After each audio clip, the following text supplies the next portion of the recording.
안녕하세요. SQL 튜닝의 시작 웨비나를 시작하도록 하겠습니다. 아래와 같이 네 가지 큰 카테고리로 되어 있는데요.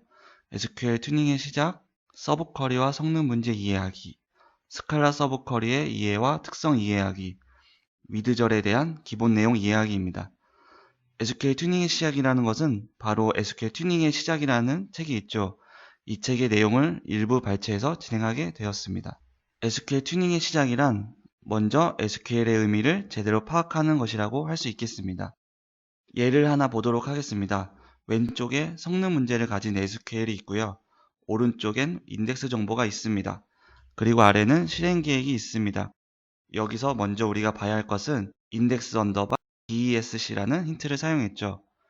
그리고 실행 계획을 보면 카운트 스타키가 있기 때문에 SQL에 로우넘이 사용되었다고 추측할 수 있습니다. SQL을 보면 로우넘이 진짜 사용된 것을 확인할 수 있습니다. 로우넘이라는 것은 모든 데이터를 보지 않고 내가 일부 데이터를 추출하고자 할 때 사용됩니다. 그리고 웨어절에 유저 아이디와 스테이터스라는 컬럼이 존재합니다. 그리고 인덱스에도 유저 아이디와 스테이터스 컬럼을 구성된 인덱스가 존재하죠. 그렇다면 idx 언더바 nbox 언더바 스테이터스 인덱스를 사용하지 않고 힌트 index 언더바 desc 즉 idx 언더바 nbox 언더바 send data 인덱스를 역순 읽도록 한 의도는 오더바이를 인덱스를 이용하여 대체해서 사용하겠다는 의도가 있습니다. 즉 숨겨진 오더바이가 있다는 것입니다. 결국은 유저 아이디와 스테이터스 조건을 만족하는 데이터 중 샌드 데이터 최근 날짜 순서대로 보겠다는 그런 의도가 있다는 것입니다. 그러므로 idx 언더바 nbox 언더바 샌드 데이터 인덱스에 스테이터스 컬럼을 추가하여 재생성한다면 SQL 성능을 개선할 수 있겠습니다. 그런데 여기서 idx 언더바 nbox 언더바 샌드 데이터 인덱스가 인밸리드 상태가 되면 어떻게 될까요? 전혀 다른 데이터가 추출될 것입니다. 그렇다면 어떻게 해야 할까요? 바로 SQL에 오더바이저를 추가하여 이렇게 작성해야만 인덱스의 상태에 상관없이 항상 작성자가 원하는 데이터를 추출할 수 있게 되겠습니다. 우리가 뒤에 내용을 진행하기에 앞서서 먼저 조인에 대해서 살펴보도록 하겠는데요. 조인 방법에는 크게 네스티드 루프 조인, 해시 조인, 소트 머지 조인이 있는데요. SQL 튜닝의 시작에서는 네스티드 루프 조인, 해시 조인만 살펴보도록 하겠습니다. 네스티드 루프 조인, 선행 테이블의 추출 건수가 많으면 비효율적이다. 이렇게 되어 있죠. 선행 테이블, 즉 드라이빙 테이블의 추출 건수가 작은 것이 유리하다고 볼 수 있겠습니다.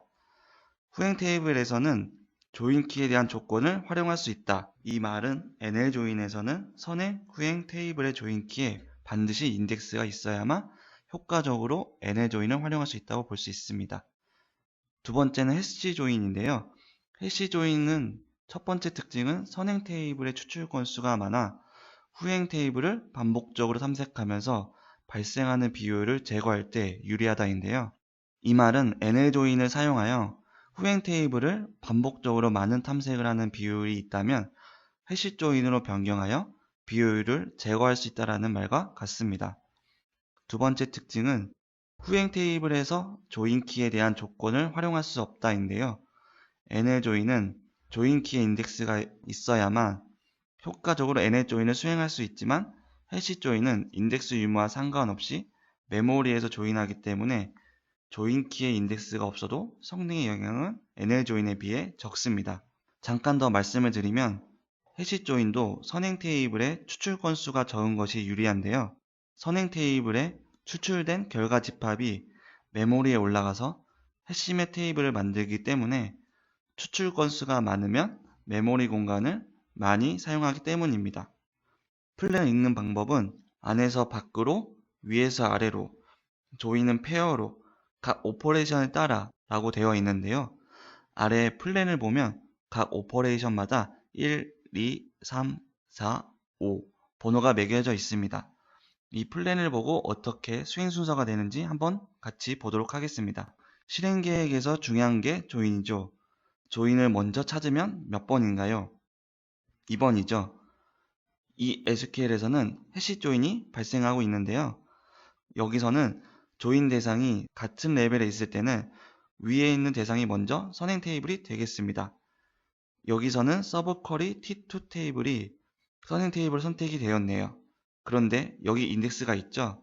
서브 쿼리 T2에 대한 인덱스가 있으니까 먼저 수행되는 순서는 4번이겠네요. 인덱스를 읽고 거기에 대해서 로우 아이디를 이용하여 테이블로 찾아가겠죠. 그래서 서브 쿼리 T2 테이블을 읽고 다시 서브 쿼리 T1 테이블과 함께 해시 조인이 수행되었겠죠. 그래서 수행 순서는 4번, 3번, 5번, 2번, 1번 순으로 되겠습니다. 좀 더 복잡한 SQL 플랜을 볼까요? 왼쪽에 SQL이 있고 플랜이 있죠. 각 오퍼레이션마다 1부터 10까지 번호가 매겨져 있습니다. 여기서 먼저 제가 찾으라고 한 것은 조인이죠. 4번, 5번, NL 조인 2개가 있습니다. 이때 앞에 설명드렸던 내용을 다시 보면 안에서 밖으로, 위에서 아래로, 조인은 페어로, 각 오퍼레이션에 따라 이렇게 되어 있죠. 4번이 먼저 발생했는지, 5번이 먼저 발생했는지 보게 되면 안에서 밖으로라고 했기 때문에 5번이 먼저겠네요. 5번 네스티드 루프 아우터 조인을 보면 안에 대상이 2개 존재합니다. 조인은 항상 대상이 2개이기 때문에 2개 조인 대상이 존재합니다. 2개가 레벨이 같을 때에는 위에 있는 대상이 먼저 선행이 되겠죠. 여기서는 스칼라 T1과 스칼라 T2가 보이는데 레벨이 같기 때문에 스칼라 T1, 즉 6번이 가장 먼저 수행되었겠네요. 6번이 먼저 수행되고 나서 결과값을 가지고 바로 인덱스를 찾아가겠죠. 8번 스칼라 T2의 인덱스를 찾아가고 나서 그 인덱스를 스캔한 후에 테이블 정보를 읽기 위해서 7번 T2 테이블을 읽고 5번 네스티드 루프 아우터 조인이 발생하게 됩니다. 추출된 결과 집합을 가지고 다시 10번과 9번 스칼라 T3 테이블과 조인을 하게 됩니다.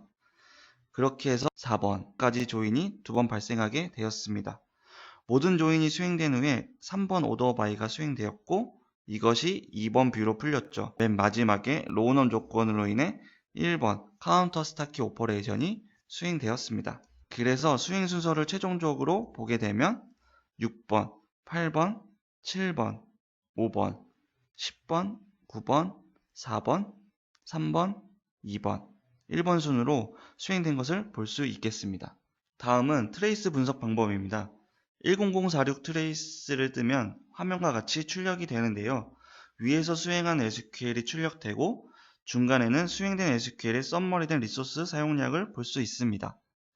맨 아래는 각 오퍼레이션마다 발생한 일량과 수행된 정보를 볼 수가 있겠습니다. 지난 1강 때에는 조인 방법과 플랜을 읽는 방법, 트레이스의 분석 내용을 다루어 보았는데요. 이번 2강에서는 여러분들이 많이 사용하시는 서브 쿼리에 대해서 학습을 해보도록 하겠습니다.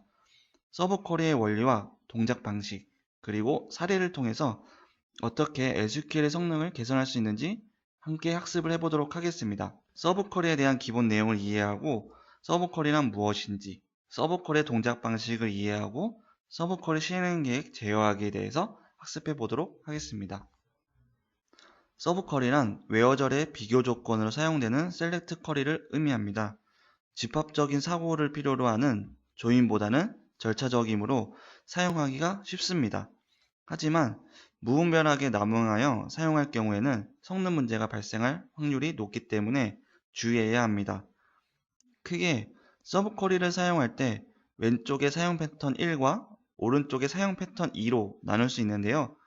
서브 쿼리의 추출 결과 건수가 한 건인 경우와 여러 건인 경우를 나누어 보았습니다.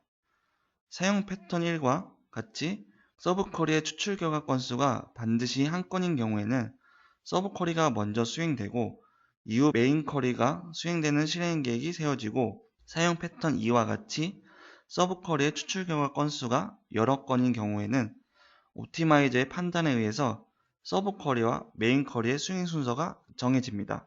주로 성능 문제가 발생하는 패턴이 사용 패턴 2번입니다. 서브 쿼리의 동작 방식 이해하기.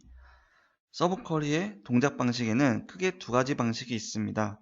필터 동작 방식과 조인 동작 방식이 있습니다. 먼저 필터 동작 방식에 대해서 살펴보도록 하겠습니다. 필터 동작 방식은 메인 SQL에서 추출된 데이터 건수만큼 서브 쿼리가 반복적으로 수행되며 처리되는 방식입니다. 메인 SQL 추출 건수가 100만 건이면 서브 쿼리는 최대 100만 번 수행하게 됩니다. 인풋 값에 해당하는 값의 종류가 적은 경우에는 필터 옵티마이제이션 작업을 통해 오히려 조인 동작 방식보다 효율적일 수 있습니다. 연결고리에 대해서 반드시 인덱스가 존재해야지만 효율적으로 SQL을 수행할 수 있습니다. 필터 동작 방식은 항상 성능이 좋지 않다는 말이 있는데 인풋 값의 종류가 다양하지 않다면, 즉 인풋 값의 종류가 적다면 필터 동작 방식이 조인 동작 방식보다 유리할 수 있습니다. 첫 번째 예제를 살펴보도록 하겠습니다. 메인 SQL의 추출 건수가 38만 한 건이고 T2 테이블의 C1 컬럼은 유니크한 컬럼입니다. 먼저 예제 SQL의 의미를 보면 T2 테이블의 조건에 해당하는 데이터가 T1 테이블에 존재하는지를 체크하는 SQL인데요. 실행 계획을 보면 T2와 T1 테이블 중 T2 테이블이 선행 테이블로 정해졌고 필터 방식으로 실행 계획이 수립되었습니다.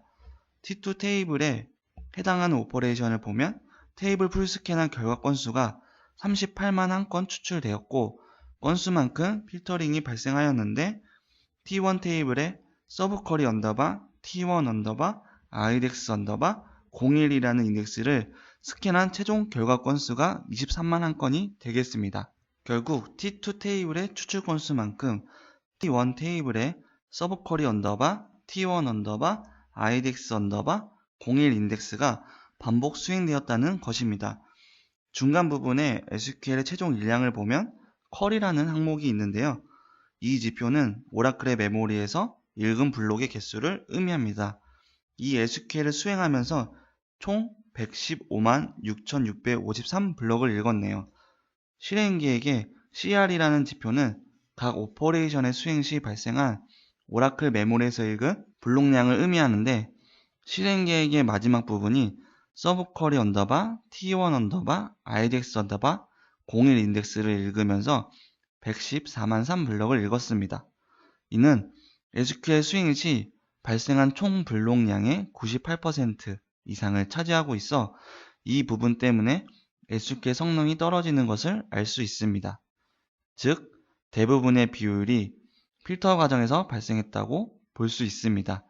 그 이유는 추출 건수만큼 반복적으로 필터링이 수행되었기 때문입니다. 필터 처리가 발생해도 메인 집합의 건수가 5건에 불과해 필터 처리에 대해서 문제는 없어 보입니다. 세 번째 예제는 필터 옵티마이제이션에 의해서 서브 쿼리가 수행된 횟수는 26번에 해당하며 일량이 예제 1번에 비해서 많이 줄어든 것을 확인할 수 있습니다. 필터 동작 방식에 대한 특징은 수행 순서는 메인 SQL이 먼저 수행이 되고 메인 SQL 추출 건수에 대해서는 최대 메인 SQL의 추출 건수만큼 서브 쿼리가 수행되며 인풋 값의 종류는 메인 SQL 추출 건수만큼 서브 쿼리가 수행되게 되며 유연성 부분에서는 메인 SQL을 먼저 수행해야만 하므로 다양한 상황에서 유연하게 대처하기는 어려운 동작 방식입니다.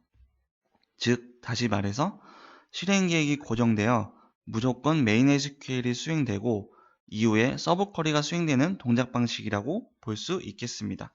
이번에는 조인 동작 방식에 대해서 살펴보도록 하겠습니다.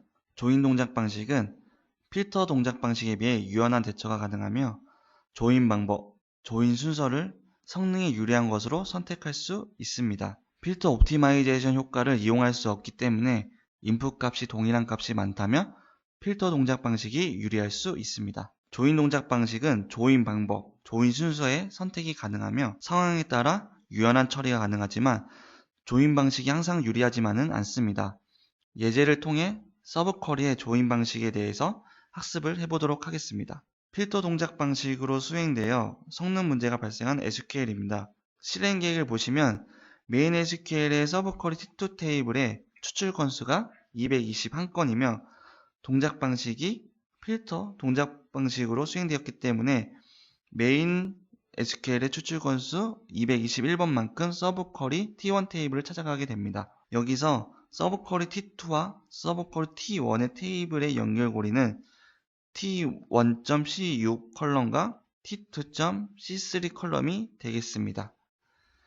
그런데 t1.c6 컬럼으로 구성된 인덱스가 존재하지 않아 서브 쿼리 t1 테이블 풀 스캔으로 수행되었고, 이 오퍼레이션의 일량을 보면 786만 3,850으로 이 SQL의 전체 일량 786만 3,857의 대부분을 차지하고 있습니다. 원인은 연결고리의 인덱스가 존재하지 않아 메인 SQL에 추출된 건수인 221번만큼 반복 테이블 풀 스캔이 발생하였기 때문입니다. 필터 동작 방식은 처리 방법을 한 가지만 고수하게 되는데요.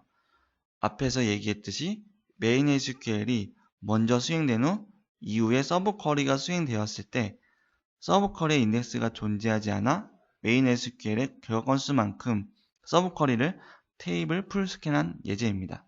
연결고리에 인덱스가 존재하지 않아 문제가 발생하고 있으므로 서브 쿼리 T1 테이블의 C6 컬럼에 대해서 인덱스를 생성한다면 SQL이 개선될 것 같습니다.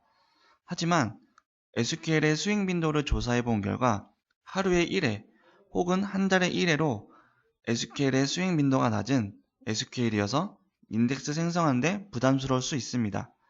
그리고 이 인덱스 생성으로 인해서 다른 SQL들의 좋은 SQL 플랜들이 변경될 수 있는 그런 여지도 있기 때문에 인덱스 생성 이외의 다른 개선안을 생각해 본다면 동작 방식을 필터 동작 방식에서 조인 동작 방식으로 변경하고 조인 방법을 해시 조인으로 바꾼다면 반복적으로 테이블 풀 스캔하는 것을 한 번만 테이블 풀 스캔함으로 SQL의 성능을 개선할 수 있을 것으로 보입니다. 예제를 통해서 확인해 보도록 하겠습니다.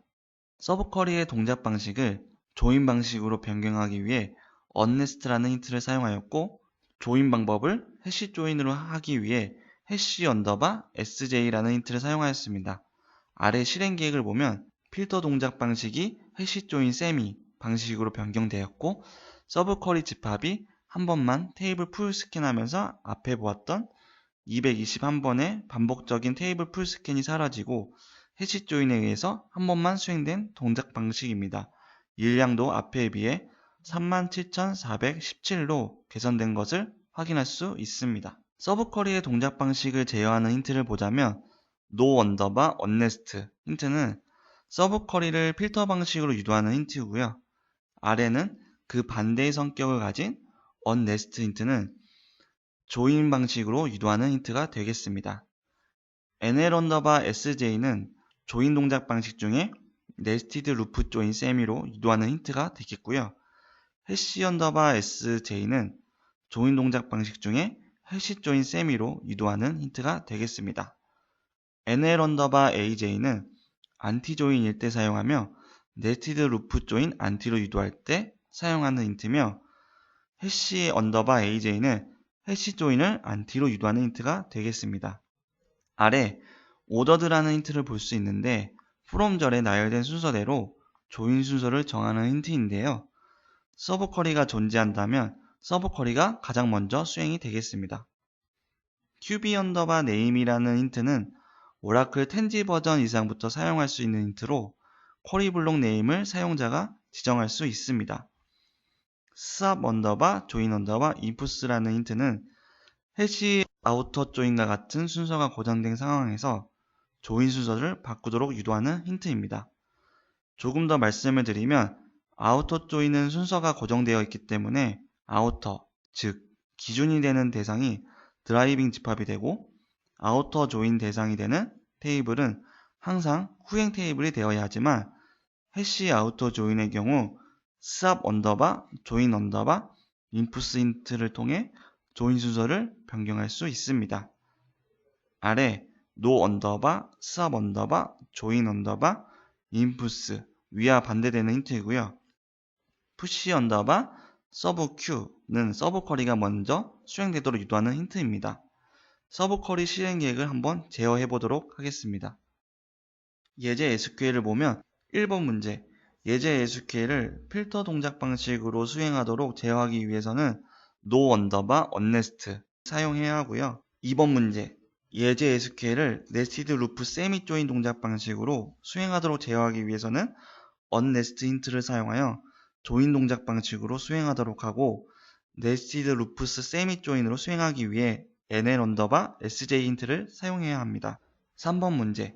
예제 SQL을 해시 세미 조인으로 수행하되 서버 쿼리가 메인 SQL보다 먼저 수행하도록 제어하기 위해서는 onNest 힌트로 조인 방식으로 변경하고 해시 언더바 sj 힌트로 해시 조인하고 스왑 언더바 조인 언더바 인풋스 힌트를 이용하여 서버 쿼리가 먼저 수행되도록 합니다.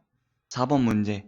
예제 SQL을 해시 세미 조인으로 수행하되 메인 SQL 먼저 수행되도록 제어하기 위해서는 onNest 힌트로 조인 방식으로 변경하고 해시 언더바 sj 힌트로 해시 조인하고 no 언더바 스왑 언더바 조인 언더바 인풋스 힌트를 이용하여 메인 쿼리가 먼저 수행되도록 할 수 있습니다. 5번 문제.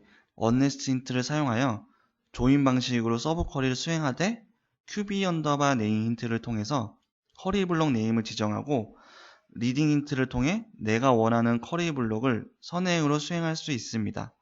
마지막으로 use 언더바 nl 힌트로 nested loop 조인을 할 수 있습니다. 6번 문제.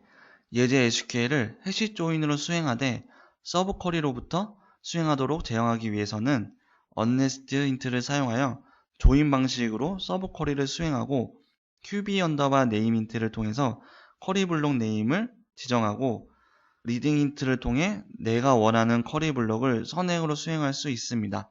마지막으로 use 언더바 해시 힌트로 해시 조인을 할 수 있습니다. 7번 문제. not exit를 사용한 예제 SQL을 nested loop anti 조인으로 수행하도록 제어하기 위해서는 onNest 힌트를 사용하여 조인 방식으로 변경하고 nl 언더바 aj 힌트를 통해 anti 조인, 즉 nested loop anti 조인으로 수행할 수 있습니다. 8번 문제. not exit를 사용한 예제 SQL을 해시 조인 anti로 수행하도록 제어하기 위해서는 onNest 힌트를 사용하여 조인 방식으로 변경하고 해시 언더바 aj 힌트를 통해 해시 anti 조인으로 수행할 수 있습니다. 자, 우리가 이것을 살펴보기에 앞서 먼저 여러분들이 어떻게 하면 이 질문에 대해서 답변을 할 수 있는지 생각을 해보시기 바랍니다.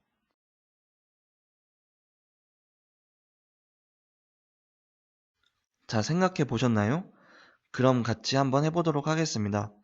SQL을 보면 메인 쿼리와 서브 쿼리로 나누어져 있고요. 서브 쿼리를 보면 맥스 값에 해당하는 값들이 메인 쿼리에 존재하는지 여부를 조회하는 쿼리인 것 같습니다. 서브 쿼리가 그룹 바이 후 맥스 값을 찾게 되면 집합이 줄어들게 되겠죠. 그렇게 줄어든 집합을 가지고 메인 쿼리에 공급을 하게 된다면 SQL 성능에 유리할 수 있을 것 같습니다. 먼저 서브 쿼리에 qb 언더바 네임 힌트를 사용하여 쿼리 블록 이름을 sub라고 지정하였고 메인 쿼리에서는 메인 쿼리 블록 이름을 주었습니다. use 언더바 nl 힌트에 쿼리 블록명을 지정하여 서브 쿼리와 메인 쿼리가 nested loop 조인하도록 하였고 리딩 힌트에 서브 쿼리 테이블 알리아스와 쿼리 블록명을 지정하여 서브 쿼리가 먼저 수행되도록 하였습니다. 자, 그렇다면 우리가 원하는 대로 실행 계획이 수립되었는지 한번 살펴보도록 하겠습니다. 첫 번째, 먼저 보면 서브 쿼리는 sub라는 쿼리 블록명을 지정하였고 메인 쿼리는 main이라는 쿼리 블록명을 지정하였는데 실행 계획의 뷰의 네임 부분을 보면 vw 언더바 ns 언더바 1이라는 이름이 보입니다. 우리가 지정한 sub나 메인 이름이 아닌 오라클이 지정한 이름입니다. 그리고 조인 방식을 보면 우리가 지정한 nested loop 조인이 아니라 머지 조인으로 SQL이 수행되었습니다. 결국 오라클이 힌트를 무시하고 자기가 생각했을 때에 최적의 실행 계획을 수립하였습니다. 실행 계획이 우리가 의도한 대로 수립되지 않았는데요. 무엇 때문에 실행 계획이 우리가 의도한 대로 제어되지 않았을까요? 옵티마이저가 서브 쿼리를 인라인 뷰로 최적화 작업을 수행하였고 이는 뷰라는 오퍼레이션과 네임이 vw 언더바 ns 언더바 1이라는 점에서 유추해 볼 수 있습니다. 이렇게 쿼리 블록명이 변경되고 이로 인해 힌트가 무시된 것을 알 수 있습니다. 그렇다면 힌트로 실행 계획을 유도할 수 있는 방법은 없을까요? 옵티마이저는 서브 쿼리를 인라인 뷰로 변경할 경우 from 절의 앞에 위치시키고 ordered 힌트는 쿼리 블록 네임과 상관없이 from 절에 나열된 순서대로 수행한다는 특징이 있습니다. 이 특징을 이용하기 위해 ordered 힌트를 사용하면 우리가 원하는 실행 계획을 수립할 수 있을 것 같습니다. ordered 힌트를 한번 사용해 보도록 하겠습니다. 쿼리를 보면 ordered 힌트를 사용하였고 use NL 힌트에 메인 쿼리의 알리아스를 지정하여 서브 쿼리와 메인 쿼리가 네스티드 루프 조인하도록 하였습니다. 서브 쿼리에는 언네스트 힌트를 사용하여 필터 동작 방식이 아닌 조인 동작 방식으로 유도하였습니다. 그러고 실행 계획을 보니 우리가 원하는 네스티드 루프 조인하였고 우리가 따로 쿼리 블록 네임을 지정하지 않았기 때문에 오라클이 알아서 vw 언더바 nso 언더바 1이라는 쿼리 블록명을 지정하여 뷰가 먼저, 즉 서브 쿼리가 먼저 선행으로 수행되었습니다. 이렇게 하여 우리가 원하는 대로 실행 계획이 제어가 되었습니다. 자, 이상으로 서브 쿼리와 성능 문제 이해하기에서 서브 쿼리에 대한 기본 내용 이해하기 학습을 마치도록 하겠습니다. 감사합니다. 지금부터는 제가 설명을 드리도록 하겠습니다. 서브 쿼리와 성능 문제 이해하기에 있어 서브 쿼리를 활용한 SQL 성능 개선에 대해서 살펴보도록 하겠습니다. 오늘 학습에 앞서 지난 시간에 배웠던 서브 쿼리의 동작 방식을 잠시 살펴보도록 하겠습니다. 서브 쿼리의 동작 방식은 크게 필터 처리 방식과 조인 처리 방식으로 나누어지는데, 필터 처리 방식은 메인 쿼리에서 추출된 결과 집합의 건수만큼 최대 서브 쿼리가 반복적으로 수행되는 방식입니다. 필터 처리 방식은 메인 쿼리가 먼저 수행이 되고 그 결과 건수만큼 서브 쿼리가 수행되는 동작 방식입니다. 조인 동작 방식은 메인 쿼리와 서브 쿼리 중에서 원하는 집합을 선행 집합으로 선택할 수 있고 메인 쿼리와 서브 쿼리의 연결을 NL 조인이나 해시 조인으로 유도할 수 있습니다. 그래서 필터 처리 방식보다는 조인 방식이 보다 상황에 맞게 유연하게 대처할 수 있는 동작 방식이라고 볼 수 있겠습니다. 그렇다면 오늘 서브 쿼리를 활용한 성능 개선에 대해서 마이너스 대신에 not exist를 사용하고 웨어절에 서브 쿼리가 많은 경우 조인 방식으로 변경하자라는 제목으로 학습해 보도록 하겠습니다. 먼저 마이너스와 not exist에서 SQL의 수행 방식이나 수행 순서, 테이블의 수행 방식, 성능 부분에 대해 비교하며 살펴보도록 하겠습니다. 마이너스 쿼리는 마이너스를 기준으로 위와 아래로 나누어집니다. 수행 방식은 테이블 A에서 추출된 결과 집합과 마이너스 아래 집합 B에서 추출한 결과 집합을 각각 소트한 후에 최종 데이터를 비교 추출합니다. 수행 순서는 항상 마이너스를 기점으로 해서 위에 있는 집합이 먼저 수행이 되고 그 아래에 있는 집합이 수행이 되겠습니다. 테이블의 수행 방식은 각각 별도로 데이터를 추출한 후에 소트 연산을 수행하는 방식입니다. 성능 부분에 있어서는 테이블 A와 B에서 추출한 데이터를 소트 연산을 하게 되는데 소트 연산 시 성능 저하가 발생할 수 있습니다. 또한 A에서 추출한 데이터가 적고 B에서 추출된 결과가 많다면 소트에 부하가 발생할 수도 있습니다. 마이너스 쿼리를 not exist로 바꾼다면 SQL은 메인 쿼리와 서브 쿼리로 나누어지겠고 메인 쿼리에서 추출된 데이터를 서브 쿼리의 테이블 B와 비교한 후에 최종적으로 데이터를 추출할 수 있습니다. 수행 순서는 앞에서 서브 쿼리를 살펴본 것과 같이 필터 방식이라면 메인 쿼리가 먼저 수행이 되고 그 다음에 메인 쿼리에서 추출한 결과 건수만큼 최대 서브 쿼리가 반복 수행될 것이고 조인 방식으로 쿼리를 수행한다면 수행 순서가 A에서 B, B에서 A 모두 가능하게 됩니다. 그리고 테이블 A에서 추출된 데이터를 이용해서 인덱스 스캔도 가능하고 별도의 조인 키 컬럼을 활용한 NL 해시 조인 방식으로 수행도 가능합니다. 가장 유리한 점은 필터 방식과 조인 방식의 처리 방식을 선택할 수 있고 인덱스 스캔을 수행하거나 풀 테이블 스캔을 수행하는 등 SQL의 가장 효과적인 방법을 선택하여 적용이 가능하다고 볼 수 있겠습니다. 그렇다면 예제를 통해서 한번 보도록 하겠습니다. 마이너스를 사용했을 때 쿼리가 마이너스를 기준으로 위와 아래 집합으로 나누어지게 됩니다. 바인드 변수를 보면 바인드 변수의 값의 범위가 좁다고 볼 수 있습니다. 여기서 좁다는 말의 의미는 바인드 변수를 매핑시켰을 때 결과 건수가 적을 것으로 예상된다는 말입니다. 아래를 보면 마이너스를 수행한 실행 계획이 보이는데 최종 추출 건수는 1923건이 추출되었습니다. 그리고 총 56,000 블록을 읽었으며 16초가 소요되었습니다. 자세하게 아래의 실행 계획을 살펴보도록 하겠습니다. 마이너스 집합은 마이너스를 기준으로 위에 있는 집합이 먼저 수행됩니다.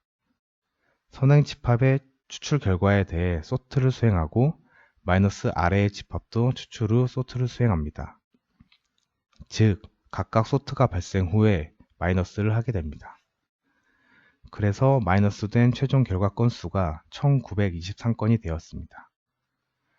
여기서 비효율은 마이너스 상단에 위치한 SQL보다는 하단에 위치한 부분입니다. 풀테이블 스캔하면서 1600만 건을 추출하고 마이너스 연산을 위해서 소팅하면서 55,960블럭을 읽고 약 16초 정도가 소요되었습니다. 이런 마이너스로 인한 비효율을 제거하기 위해서 not exist 조건의 서브 쿼리로 SQL이 변경 가능합니다. 마이너스 상단 즉 메인 쿼리의 결과 건수가 3846건으로 적고 서브 쿼리 T1의 셀렉트 리스트 절인 C4, 5, 6 컬럼의 인덱스가 존재한다면 더욱 효과적으로 수행될 수 있습니다. 변경 후 SQL과 실행 계획을 살펴보도록 하겠습니다. 서브 쿼리는 not exist를 기점으로 메인 쿼리와 서브 쿼리로 나누어질 수 있겠습니다. 서브 쿼리의 힌트절에 언네스트 nl anti-join이라는 힌트를 사용했기 때문에 이 SQL은 nl join 방식으로 수행되게 됩니다. 아래 실행 계획을 보면 메인 SQL의 서브 쿼리 T2 테이블이 선수행되었으며 3846건이 추출되었습니다. 그 결과 건수만큼 서브 쿼리가 인덱스로 3846건을 받아서 최종 인덱스에서 스캔한 건수는 1923건이 되겠고 그 인덱스에서 스캔한 1923건 중에서 인덱스에 없는 컬럼의 데이터를 확인하기 위해서 테이블 액세스한 결과가 변함없이 1923건이 되었습니다. 그래서 최종적으로 1923건의 결과가 추출되었습니다. 이 마이너스 쿼리에서 비효율이었던 풀테이블 스캔이 힌트로 인해 선행 집합에서 추출된 건수만큼 인덱스 스캔으로 변경되었습니다. 또한 소트가 발생하지 않아 풀테이블 스캔과 소트 수행에 대한 비효율이 제거되어 성능이 개선되었습니다. 하지만 마이너스를 not exist로 변경할 때 주의해야 할 점이 있습니다. 마이너스를 사용하게 되면 비교하는 테이블 각각의 데이터를 추출한 후에 비교하여 최종 결과를 추출합니다. 이 과정에서 중복을 제거하기 위해 sort unique 오퍼레이션이 수행됩니다. 반면 not exist를 사용한다면 sort unique 오퍼레이션이 발생하지 않게 됩니다. sort unique 오퍼레이션 유무로 인해 최종 추출 결과가 달라질 수 있습니다. 데이터 정합성을 위해 마이너스를 not exist 서브 쿼리로 변경할 경우에 distinct 처리를 해줘야 합니다. 하지만 서브 쿼리 T2의 가장 앞의 컬럼인 C1이 유니크하거나 셀렉트 리스트절의 조합이 유니크하다면 중복된 데이터가 없다는 것을 의미하기 때문에 distinct 처리가 불필요합니다. 서브 쿼리가 여러 개 존재할 때 SQL 성능을 살펴보도록 하겠습니다. 서브 쿼리가 여러 개 존재할 때 옵티마이저는 효율적인 실행 계획 수립이 어렵습니다. 옵티마이저는 SQL을 수행할 때 쿼리 변환 과정을 거치는데 서브 쿼리가 많은 SQL의 경우 계산해야 할 경우의 수가 증가합니다. 즉 코스트를 구하기 위한 부하가 심하여 효율적인 실행 계획 수립이 어렵습니다. 화면의 SQL에서 바인드 변수 값을 제공하고 있습니다. 크게 세 가지 그룹으로 나누어질 수 있는데 서브 쿼리 절의 가장 위부터 첫 번째 그룹과 두 번째 그룹, 세 번째 그룹으로 본다면 이 서브 쿼리 중에서 가장 드라이빙 했을 때 값의 범위가 적은 그룹은 바로 첫 번째 서브 쿼리가 되겠습니다. 바인드 변수의 equal 값이 a이고 range 값의 범위가 20만에서 20만 100까지로 적기 때문에 첫 번째 서브 쿼리가 가장 유리하다는 점을 우리는 알 수 있습니다. 그리고 메인 쿼리를 봤을 때 메인 쿼리에 특별한 상수 조건이 없기 때문에 메인 쿼리 집합을 줄이기는 어렵게 보입니다. 화면의 SQL의 서브 쿼리에서 가장 첫 번째 서브 쿼리가 먼저 수행되었을 때 유리하다고 할 수 있습니다. 옵티마이저는 첫 번째 서브 쿼리를 선행 집합으로 수행하면 효율적이라는 것을 알고 있을까요? 위의 SQL을 수행했을 때 실행 계획을 확인해 보도록 하겠습니다. 옵티마이저는 T3라는 두 번째 해당하는 서브 쿼리를 선행 집합으로 선택했습니다. 그랬을 때 10만 건으로 출발하여 최종 추출 건수는 256건이 되었습니다. 보통 효율적으로 수행된 SQL의 실행 계획은 최초 오퍼레이션 결과 건수가 마지막 최종 건수보다 크지 않게 시작하여 최종 결과 건수만큼 증가하는 것이 좋은 실행 계획이라고 할 수 있겠습니다. 256건을 추출하기 위해서 10만 건을 읽고 20만 건을 읽었다는 것은 비효율이라고 우리는 판단할 수 있습니다. 그렇다면 우리가 생각했던 첫 번째 서브 쿼리를 선행으로 하기 위해서는 어떻게 해야 할까요? 서브 쿼리 T2를 가장 먼저 수행하도록 SQL 변경해 보았습니다. 서브 쿼리에서 조인으로 변경할 때 반드시 디스틴트를 포함해 주어야 합니다. 서브 쿼리의 집합은 M을 1로 만드는 부분이기 때문에 서브 쿼리를 인라인 뷰로 옮기게 되면 반드시 디스틴트로 중복을 제거해 줘야만 메인 쿼리에서 나온 데이터가 중복이 발생하지 않습니다. 서브 쿼리를 인라인 뷰로 바꾸어서 SQL을 작성한 후에 우리가 원하는 대로 힌트를 줘서 실행 계획을 제어해 보도록 하겠습니다. 그렇다면 결과 건수가 적은 인라인 뷰인 T2 집합을 선행으로 하고 조인 컬럼에 인덱스가 있어 NL 조인을 한다면 좋은 성능을 기대해 볼 수 있다고 생각됩니다.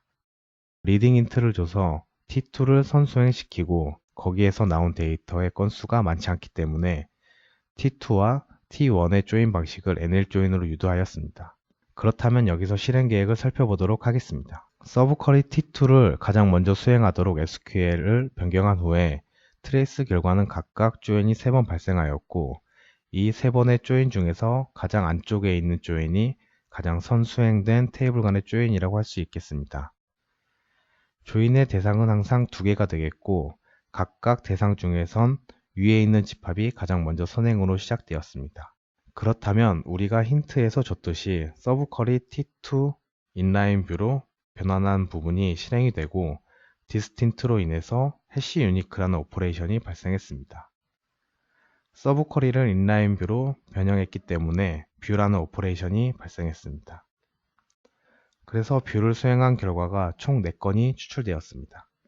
T2 테이블 뷰 추출 건수는 4건에 대해서 T1 테이블의 조인 키 컬럼의 인덱스를 스캔한 후 추출된 건수는 256건이고 인덱스에 없는 컬럼을 추출하기 위해 테이블 액세스 후에 최종 256건이 추출되었습니다. 선행 집합의 결과 건수를 줄여줄 수 있도록 수행 순서를 조절하고 후 수행되는 테이블의 조인 키 컬럼에 인덱스가 존재하므로 NL 조인으로 수행하면 이와 같은 성능을 개선할 수 있습니다. 지금까지 학습한 내용을 정리해 보도록 하겠습니다. 서브 쿼리란 웨어절에 존재하는 SQL을 서브 쿼리라고 하고 서브 쿼리 동작 방식은 필터와 조인 방식으로 나누어지는데 필터 방식은 메인 쿼리에서 추출된 결과 건수만큼 최대 서브 쿼리가 수행되는 방식을 얘기합니다. 조인 방식은 메인 쿼리와 서브 쿼리 중에서 내가 원하는 집합을 먼저 수행시킬 수 있으며 NL, 해시 등이 원하는 조인 방식으로 유도할 수 있는 유연한 처리 방식이 되겠습니다. 서브 쿼리를 제어하기 위해서는 언네스트, 노 언네스트, NL 세미 조인, 해시 세미 조인, NL 안티 조인, 해시 안티 조인 등의 힌트를 사용하여 실행 계획을 제어할 수 있고 서브 쿼리가 여러 개 존재할 때 옵티마이저는 비효율적인 실행 계획을 수립할 가능성이 있으므로 선행 집합의 추출 건수를 줄이기 위해서 서브 쿼리를 인라인 뷰로 변환하는 방법도 알아봤습니다. 이때 주의해야 할 점은 서브 쿼리 특성이 M 집합을 1 집합으로 만드는 특성이 있기 때문에 디스틴트 키워드와 함께 인라인 뷰로 사용해야 합니다. 그리고 내가 원하는 서브 쿼리를 먼저 수행하고 싶다면 리딩이라는 힌트를 통해서 원하는 서브 쿼리를 먼저 선수행시킬 수도 있습니다. 여기까지 서브 쿼리를 활용한 SQL 성능 개선에 대해 학습을 마치도록 하겠습니다. 이번 시간은 스칼라 서브 쿼리의 이해와 특성에 대해서 살펴보도록 하겠습니다. 스칼라 서브 쿼리란 셀렉트 컬럼리스트절에 사용된 서브 쿼리를 이야기합니다. 메인 쿼리 집합에서 추출된 최대 결과 건수만큼 스칼라 서브 쿼리가 반복적으로 수행되고 추출되는 데이터는 항상 한 건만 유효합니다. 스칼라 서브 쿼리의 데이터가 추출되지 않아도 쿼리 전체에 실패가 발생하지는 않습니다. 사용 예를 보면 select column list절의 select절의 형태로 존재한 SQL을 스칼라 서브 쿼리라고 하며, 앞서 설명드렸듯이 스칼라 서브 쿼리의 추출 건수는 한 건을 초과해서는 안 되기 때문에 로우너 밀 조건을 통해서 여러 건이 추출될 때 쿼리의 실패를 방지할 수 있습니다. 하지만 로우넘 조건을 사용할 때 주의해야 할 점은 첫 번째 추출되는 값이 SQL이 추출하고자 하는 값인지 확인을 해야 합니다. 스칼라 서브 쿼리의 특성 중에 하나가 디터미스틱이라는 속성을 가지고 있는데, 이 속성은 메인 SQL에서 추출되는 건수가 100건일 때 스칼라 서브 쿼리와 조인되는 인풋 컬럼 값이 모두 동일하다고 할 때 스칼라 서브 쿼리는 100번 반복 수행되는 것이 아니라 한 번만 수행하게 됩니다. 이것은 인풋 값을 멀티버퍼라고 하는 공간에 캐싱을 하고 재사용하기 때문입니다. 이 멀티버퍼의 크기는 오라클 파라미터의 쿼리 익스큐션 캐시 맥스 사이즈에 정의되어 있고 256MB 이상을 사용하도록 권장합니다. 스칼라 서브 쿼리는 항상 한 건만 유효합니다. 스칼라 서브 쿼리에서 연결되는 연결고리의 키 값이 유니크하지 않다면 위와 같이 오라 에러가 발생하게 됩니다. 이럴 때 로우너 밀이라는 조건을 추가하게 되면 항상 한 건만 추출되기 때문에 에러를 방지할 수 있습니다. 스칼라 서브 쿼리의 데이터가 추출되지 않아도 SQL 전체에 영향을 미치지 않습니다. 스칼라 서브 쿼리의 추출값이 널일 때 메인 SQL에서 추출되는 SQL에 영향을 미치지 않는다는 말인데, 이것은 스칼라 서브 쿼리는 메인 SQL의 추출 건수에 영향을 주지 않는다는 말과 같습니다. 이것은 아우터 조인과 동일한 특징으로 스칼라 서브 쿼리를 아우터 조인으로 재작성해서 성능을 개선하는 경우도 있습니다. 스칼라 서브 쿼리는 수행 위치와 조인의 관계에 따라서 성능 문제가 발생할 수 있습니다. 먼저 수행 위치에 따른 성능 문제 유형에 대해서 알아보도록 하겠습니다. 스칼라 T1 테이블 전체 데이터 대상으로 C1, C2 컬럼으로 오름차순 정렬 후 10건을 가지고 오는 SQL이 아래 두 개 있습니다. SQL 1, 2 작성 방법은 다르지만 동일한 데이터를 추출하는 SQL입니다.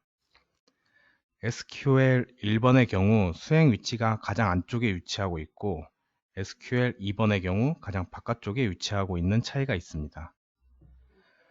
SQL 1번의 형태를 보면 메인 쿼리에서 모든 데이터가 추출이 되고 그 건수만큼 스칼라 서브 쿼리절이 최대 반복 수행되면서 모든 집합을 처리한 후에 최종적으로 10건을 추출하게 됩니다. 작성 SQL 2번의 경우에는 메인 쿼리에서 추출한 결과에서 로우넘 처리를 한 후 10건에 대해서만 스칼라 서브 쿼리가 반복 수행된 SQL입니다. 이 내용을 이해하기 위해서는 SQL 수행 순서를 생각해 보면 쉽습니다. from절, where절, group by, having, select, order by 순으로 SQL이 수행이 됩니다. 작성 SQL 1의 경우에는 from절 안에 from절인 스칼라 T1이 가장 선수행되며 스칼라 T2가 이후 수행되므로 스칼라 T1의 모든 데이터를 처리 후에 가장 바깥쪽의 로우넘 10 조건에 의해서 10건을 추출합니다. SQL 2의 경우 from절 안에 인라인 뷰인 스칼라 T1의 데이터를 추출하면서 where절 조건인 로우넘 10 조건에 의해 10건의 데이터에 대해서만 스칼라 T2 select절의 스칼라 서브 쿼리를 반복 수행합니다. 그러면 이 두 쿼리에 대해 트레이스 결과를 확인해 보도록 하겠습니다. 먼저 SQL 2를 확인해 보면 메인 SQL인 스칼라 T1 테이블을 테이블 풀 스캔에서 50만 건의 데이터가 추출되었습니다. 이 50만 건에 대해서 스칼라 T2 테이블인 스칼라 서브 쿼리가 반복적으로 수행되어 모든 건수를 다 처리한 후에 로우넘 조건에 의해서 10건을 최종 추출합니다. 반면 SQL 2번을 확인해 보면 메인 SQL인 스칼라 T1 테이블을 테이블 풀 스캔에서 50만 건의 데이터를 추출하고 from절, where절, select절의 순서로 SQL이 수행되기 때문에 로우넘 조건에 의해 10건을 추출 후 스칼라 T2 테이블인 스칼라 서브 쿼리절이 10번만 반복 수행하게 됩니다. 즉 SQL 1번과 2번은 동일한 결과값을 추출하는 SQL이지만 성능상 유리한 작성법은 SQL 2번이라고 할 수 있겠습니다. 그 다음은 스칼라 서브쿼리와 조인의 관계를 보는 SQL 성능 문제에 대해서 살펴보도록 하겠습니다. SQL 1번은 모든 데이터를 추출하는 SQL이며 스칼라 T1 테이블만 프롬절에 위치시킨 후 나머지는 스칼라 서브쿼리로 작성했으며 SQL 2번의 경우 일부 데이터를 추출하고자 하는 SQL이며 아우터 조인을 사용해서 모두 조인절로 작성이 되어 있습니다. 그렇다면 스칼라 서브쿼리로 작성하는 방법과 아우터 조인으로 작성하는 방법 중에 어떤 것이 성능상 유리할까요? 항상 유리한 것은 없습니다. 상황에 따른 적절한 작성법을 사용해야 하며 상황에 맞지 않는 방법을 선택한다면 성능에 좋지 않은 영향을 미치게 됩니다. 그렇다면 어떤 상황에서 스칼라 서브쿼리와 아우터 조인 작성법을 사용해야 하는지 알아보도록 하겠습니다. 작성 SQL 2를 보면 메인 SQL 스칼라 T1에서 추출된 결과가 50만 건입니다. 스칼라 서브쿼리가 두 개 존재하는데 스칼라 T2와 T3 모두 50만 번 반복 수행을 하며 최종 데이터를 추출하게 됩니다. 50만 건의 데이터를 추출하는데 300만 IO가 발생했으며 스칼라 서브쿼리의 조인 키 컬럼인 C1 컬럼에 인덱스가 존재하지 않았다며 스칼라 T2, T3는 각각 50만 번 테이블 풀스캔을 해서 더욱 비효율이었을 것입니다. 이런 SQL은 메인 SQL 조건절이 없기 때문에 대량의 데이터를 추출하는 SQL이라고 볼 수 있는데 반복적으로 수행되는 스칼라 서브쿼리절에서 비효율이 발생했습니다. 즉 메인 SQL의 추출 건수는 많은데 그 결과 건수만큼 스칼라 서브쿼리가 수행되면서 부하가 많았다고 볼 수 있겠습니다. 이런 SQL의 개선 포인트는 50만 번 반복적으로 수행되는 비효율을 제거해야 합니다. 반복적으로 수행되는 문제를 해결하기 위해서는 스칼라 서브쿼리를 아우터 조인 형식으로 SQL을 변경하고 각 테이블 간의 조인 방식을 해시 조인으로 유도하면 50만 번 반복 수행되는 것을 한 번만 수행하고 결과 집합을 추출할 수 있습니다. SQL 2에 대해서 트레이스 결과를 확인해 보면 최종적으로 10건이 추출되는 쿼리지만 스칼라 T1의 추출 건수인 50만 건이 모두 조인에 참여하고 NL 조인 방식으로 수행됨으로 인해 비효율이 발생했습니다. 이 경우 조인 방식을 해시 조인으로 변경하여 개선이 가능하겠지만 10건을 추출하기 위해 50만 건의 데이터를 모두 처리하는 문제는 해결되지 않습니다. 이 SQL의 개선 포인트는 최종 추출 건수인 10건에 대해서만 조인을 시도해야 한다는 점입니다. 이 SQL을 개선하기 위해서는 아우터 조인 방식을 스칼라 서브쿼리 방식으로 변경하여 메인 SQL에서 추출되는 10건에 대해서만 스칼라 서브쿼리가 반복 수행되도록 변경하는 것입니다. 이처럼 스칼라 서브쿼리와 아우터 조인 방식의 원리를 이해하고 앞으로 상황에 맞게 적절한 작성법을 선택하여 사용한다면 성능적으로 유리한 SQL을 작성할 수 있을 것입니다. 스칼라 서브쿼리에 대해서 정리해보면 스칼라 서브쿼리란 셀렉트 리스트절에 위치하는 SQL을 스칼라 서브쿼리라고 하고 스칼라 서브쿼리의 특징은 추출 건수가 항상 한 건이어야 하며 추출되는 결과가 널이어도 전체 SQL에 영향을 미치지 않습니다. 그리고 디터미스틱 속성에 의해서 메인 SQL에 추출되는 인풋 값이 모두 동일하다면 스칼라 서브쿼리는 1회만 수행된다는 것을 배웠습니다. 스칼라 서브쿼리와 성능에서 아우터 조인 방식과 비교해 봤는데요. 최종 추출 결과건 데이터가 적을 때는 스칼라 서브쿼리가 유리하고 전체 데이터 처리를 해야 할 때는 아우터 조인 방식이 유리하다는 것을 알 수 있었습니다. 스칼라 서브쿼리의 이해와 특성에 대해서 강의를 마치도록 하겠습니다. 이번에는 위드절에 대한 기본 내용 이해하기라는 주제로 동작 방식과 위드절을 활용한 성능 개선 사례에 대해서 학습해 보도록 하겠습니다. 위드절에 대한 기본 내용은 SQL 내에 동일한 데이터가 반복적으로 사용되는 경우 위드절을 사용할 수 있습니다. 위드절은 크게 두 가지 방식으로 나누어지는데 매터리얼라이즈 동작 방식, 즉 글로벌 템포러리 테이블을 사용하는 방식과 인라인 방식으로 사용할 수 있습니다. 매터리얼라이즈 동작 방식에 대해서 먼저 살펴보도록 하겠습니다.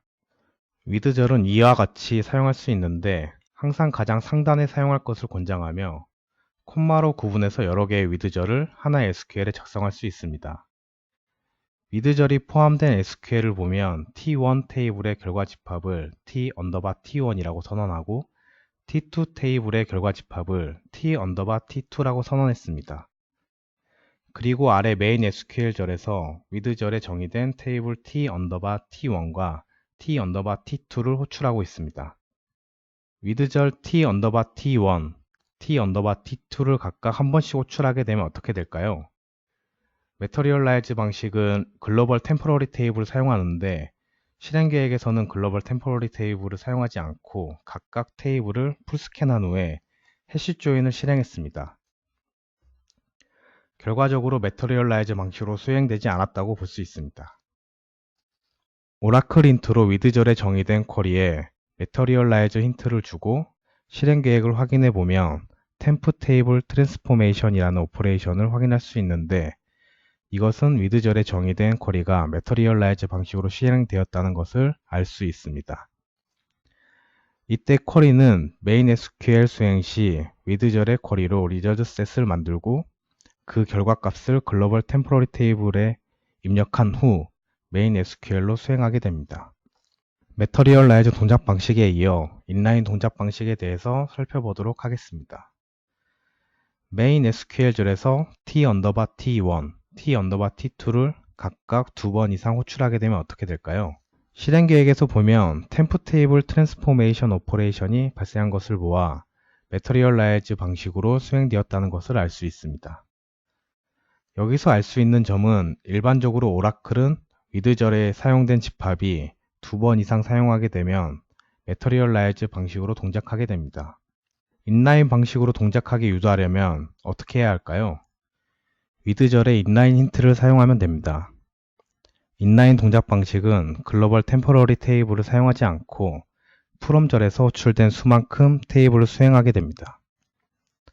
동작 방식은 main SQL이 수행될 때 with절에 선언된 SQL을 inline 뷰 형태로 생성한 후에 main SQL과 조인하게 됩니다. SQL에서 동일한 데이터를 반복 처리 시 성능 개선 방법으로 with절을 사용할 수 있습니다. with절로 선언하려고 하는 SQL이 건수는 적지만 데이터 조인 시 I/O 처리량이 많은 경우 효과적입니다.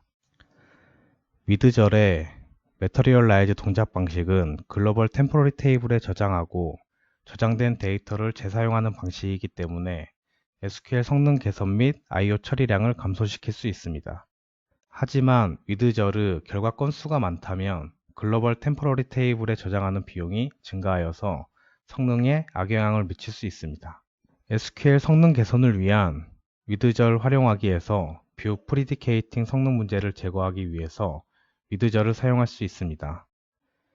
뷰 프리디케이팅이란 인라인 뷰 외부 조건을 인라인 뷰 내부로 침투시키는 것인데 뷰 외부 조건이 내부로 침투되지 못해서 문제가 발생하는 경우가 있습니다. 이 경우 뷰 데이터를 모두 처리한 이후에 조인 연결 조건을 필터 조건으로 사용하면 심각한 성능 문제를 유발하는 경우가 있습니다. 사례를 통해서 살펴보도록 하겠습니다.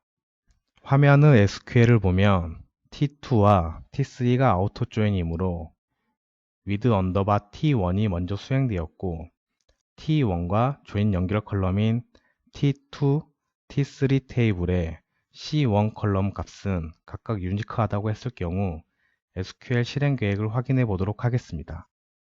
T1 테이블이 선행 테이블이고 T2 테이블과 NL 조인을 수행하고 39건이 추출되었습니다. 이 쿼리의 비효율은 조인 조건이 인라인 뷰 T3에 침투되지 못하면서 with_T3 테이블에 테이블 풀스캔이 발생해서 약 50만 건의 데이터를 모두 액세스한 후에 그룹 바이 하였습니다. 최종적으로 뷰에서 50만 건이 추출되었습니다. 결국 조인 조건인 T1.C1은 T3.C1이 인라인 뷰 T3에 침투되지 못해 T3 테이블에 테이블 풀스캔이 발생했습니다. 인라인 뷰와 조인되는 집합의 추출 건수는 38건이므로 38건이 인라인 뷰 안으로 조인 조건에 의해 침투된다면 SQL이 효율적으로 수행될 수 있을 것입니다. 그렇다면 성능 문제에 대한 개선안을 도출해 볼 수 있는데 두 가지를 도출할 수 있습니다. with_T1에서 추출한 값을 인라인 뷰로 만든 이후 인라인뷰 T3에 강제로 조건을 추가하는 방법과 위드절을 선언하여 필요한 데이터를 미리 추출한 후에 재사용하도록 SQL을 작성하는 방법이 있습니다. 첫 번째 개선한 강제로 조건을 추가하는 방법에 대해서 살펴보도록 하겠습니다. with T3 inline뷰 안에 with T1의 모든 조건을 포함해서 inline뷰로 넣어주는 방법입니다.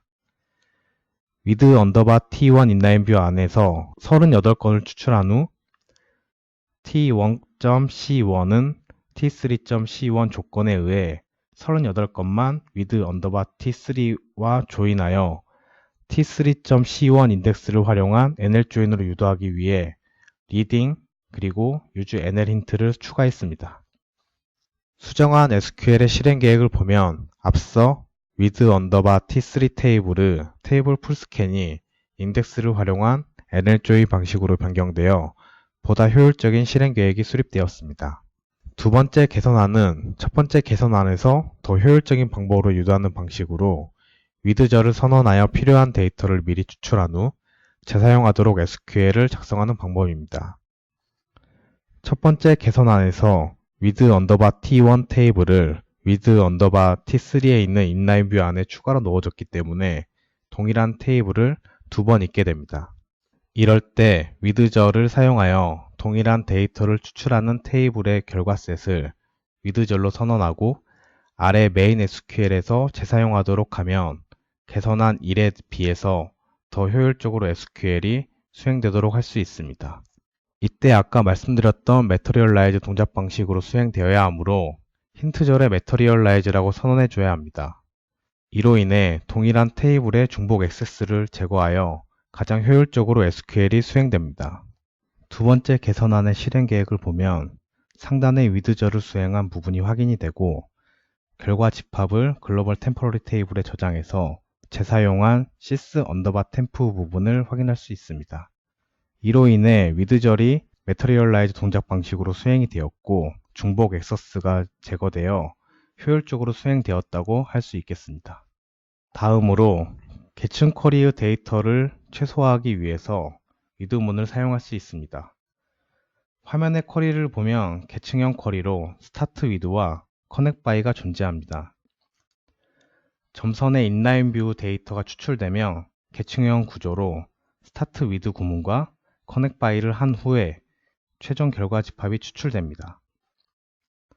참고로 계층형 구조에서 쿼리 구문은 start with가 먼저 실행이 되고 connect by 후에 where절 조건이 있다면 where절 조건을 처리하게 됩니다.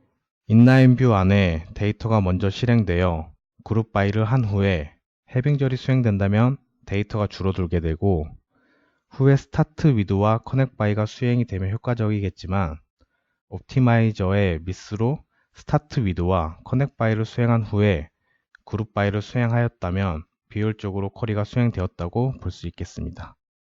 쿼리 작성자의 의도대로 group by 한 후에 계층형 구조 분석을 하게 하려면 with절의 materialize 힌트를 사용하여 글로벌 템포러리 테이블에 그룹핑된 데이터를 추출한 후에 계층형 구조로 분석하여서 그룹핑된 데이터를 미리 추출하고 해당 데이터로 계층형 구조를 분석하여서 성능을 개선할 수 있습니다.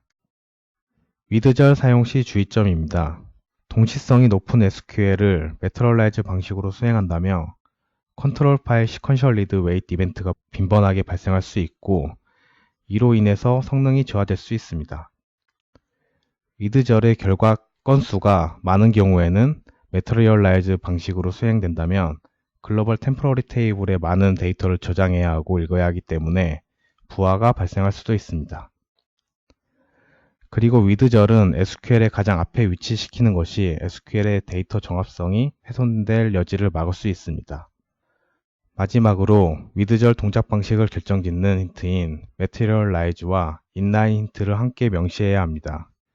일반 SQL을 with절로 변경하더라도 힌트를 적용하지 않으면 동작 방식의 변화가 없을 수 있기 때문입니다. 이상으로 강의를 마치도록 하겠습니다. 감사합니다.